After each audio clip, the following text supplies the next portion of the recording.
Hello guys, magandang araw po sa inyong lahat. Panoorin natin itong video na to na si kumpare ay talaga namang masarap si Mare. Kaya panoorin natin sabay-sabay itong video na to. Han! Nagpapadilig kasi si Asawa ko yun, Mare kay kumpare. Akala ko ba nasa trabaho yun? Aba, malay ko dun. Alam ko mamaya pa yun eh. Sige, magtago ka. Bilisan mo. Saan ako magtatago? Kahit saan, bilisan Parang mo. Baka ito yung maabutin nasa ka pa nun amin eh. Dali. Pag wala si pare, points. Si Mare naman, ay naku, basta kay lagi.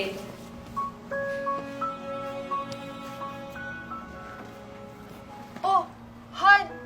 Nandyan ka na pala. Bakit parang gulat na gulat ka? Hindi naman. Laki ng kamelo niyan, te. Sabi mo kasi, di ba, 5 p.m. ka pa? Ang aga mo naman. Bakit? Hindi ba pwedeng nag-half day? Bakit? Ayaw mo na ako umuwi? Ano? May tinatago ka ba? Kaya pag ganito yung mga Wala akong na parang tinatago. balisa, alam nyo na yan. Biro lang. Tara, kumain na tayo dun sa baba. May dala akong ulam. Sige Han, mauna ka na muna. Sunod ako, magbibihis lang ako. Basta sumunod ka na, ha? Nabitin tuloy si pare. Huy! Paano to? Paano ako makakauwi nito? Hindi ko din alam. Basta magtago ka na lang dyan. Eh, paano pag natulog yan dito? Eh, di nayari ako. Hindi yan. Akong bahala sa'yo. Basta magtago ka lang dyan. Huwag kang lalabas dyan hanggat hindi ko sinasabi, ha?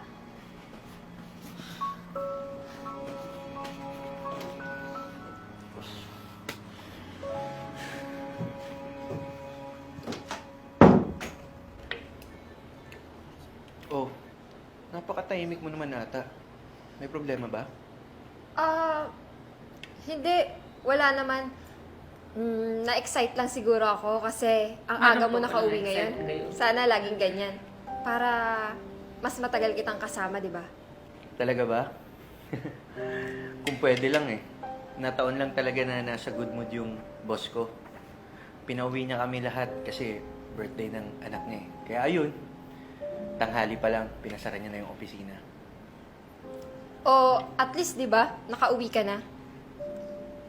Gusto mo mag-mall tayo? Alis na lang tayo para makagala naman.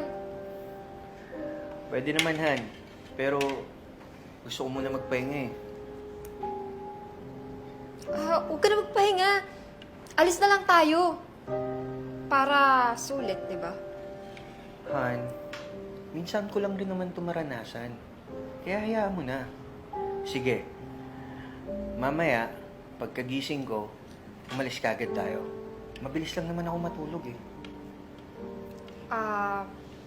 Sige Han. Ikaw bahala. Hindi mapakali si Mare. Sige, Han. Sumunod ka na lang. Magpapahinga na rin ako. Patay ka ngayon ni pare.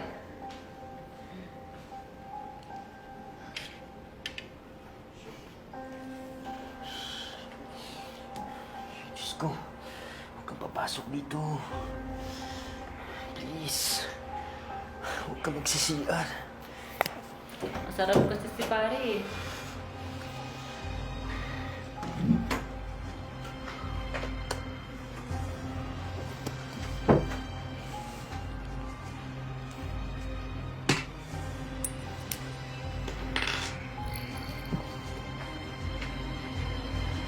Han!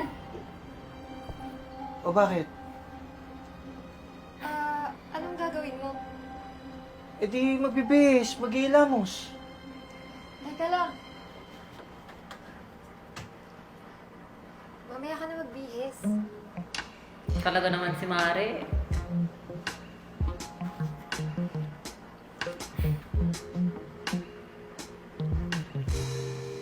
Huwag ka na dyan magbihis. Dito ka na lang. Akong bahala sa'yo. Tutulungan kita.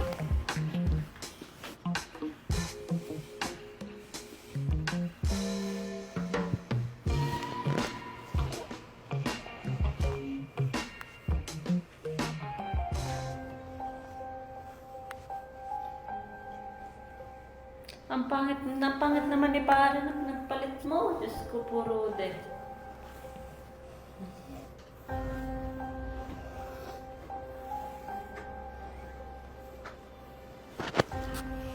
Sino yun? Wala yun. Huwag mo intindihin yun.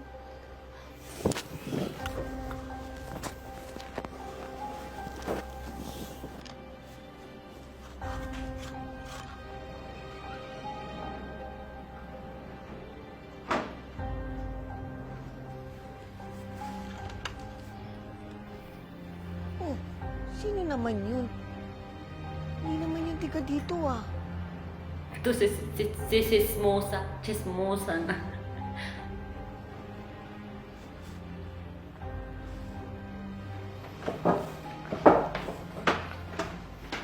Oh, Han.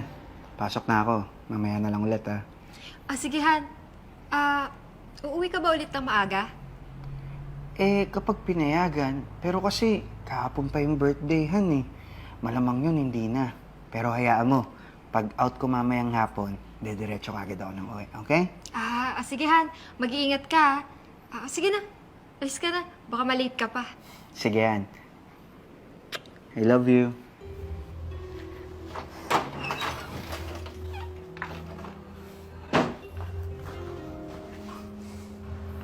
Ay, Michael, sandali.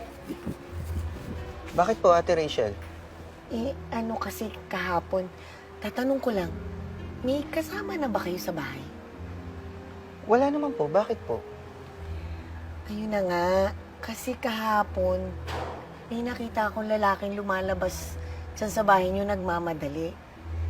Pero kasi hindi yung tiga rito eh. Ha?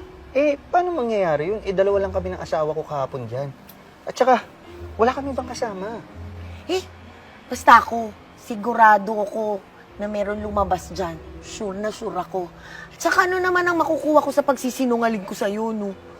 Ay, basta, bahala ka dyan. Alis na ako. Bye-bye.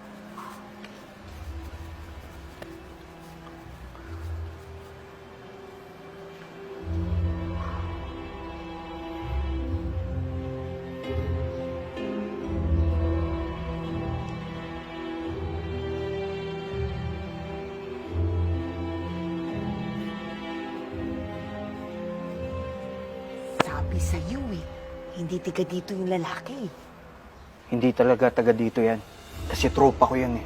Ay, talaga? Ano pang hinihintay mo? Punta mo na. Relax. Hintayin lang natin na mag-init yung katawan nila.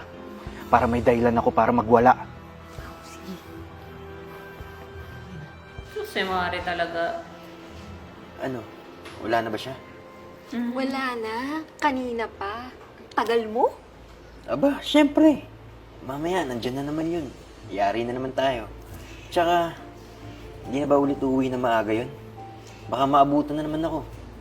Hindi na yan. Tsaka, nakapagtago ka na nga eh.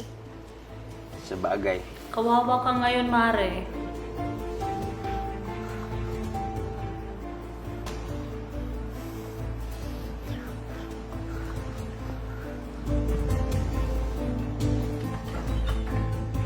Ayan. Teka, sandali! Ano, pre? Masarap ba yung asawa ko? Sagot! Pre, teka, sandali. Magpapaliwanag ako. Magpapaliwanag ka? Ha? Sarili mong tropa? Tinalo mo? Ganyan ka na ba kaayok? Pati asawa ko! Han, please, tama na! Tama na? Ha? Ni hindi ko nga alam kung ilang beses at ilang taon niyo akong ginagago. Tapos ngayon, tama na? Bakit, Pei? Bakit mo ako niloko? Dahil saan? Ha? Dahil sawa ka na?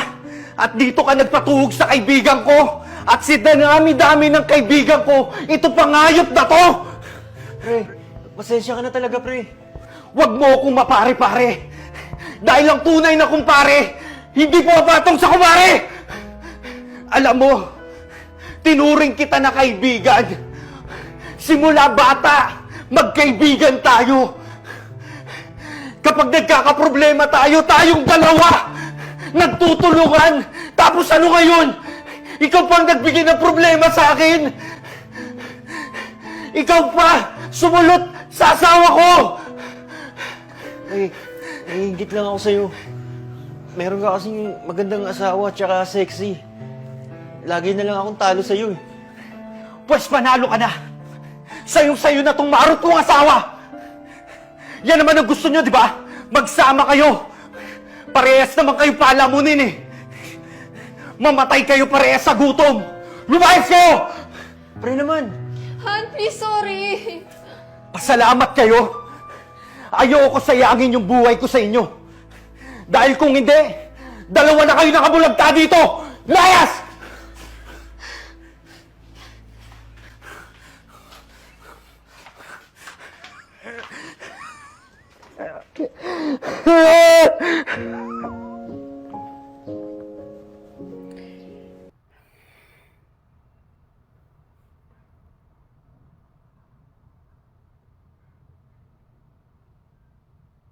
Yan lang masasabi ko.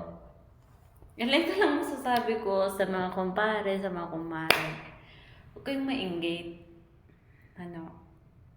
Kung anong mayroon sa inyo, makontento po kayo. Huwag yung ipagpalit yung binubuo yung pamilya. Hindi basihan yung walang time, lahat na ng oras nasa trabaho. Kaya ginagawa yan para maibigay sa inyo. Napaka-shorty nyo kung nasa bahay lang kayo. Yung iba nga dyan, kayod kalabaw. Kayo, nagpapakasarap. Asawa nyo, halos hindi na kumakain, wala ng pahinga. Para lang maibigay yung pangangailangan nyo. Pero, dahil sa hindi ka makontento, dahil sa gusto mong tumikim ng ibang putahe, kaya nagagawa mo yan. Tandaan po natin, kapag kasal po tayo at meron tayong pinapangakuan sa langit, napakalaking kasalanan yan. Diba? Sabi pa nga nasa Bible yan, na huwag kang sumapaw. Huwag kang sumapaw sa asawa na may asawa. Diba? Nasa Bible yan, kaya mga palangga. Kung yan yung lagi mong hinahanap, hiwalayin mo na lang yung asawa mo, kaya pag-divorce ka, at doon ka na lang. Kaysa naman ginagawa mong ang asawa mo. Grabe Kaya, sana marami kayong natutunan sa video na ngayon na ito. At kung nagustuhan ng video na ito, huwag kalimutan i-share and follow na din ako. Have a good day.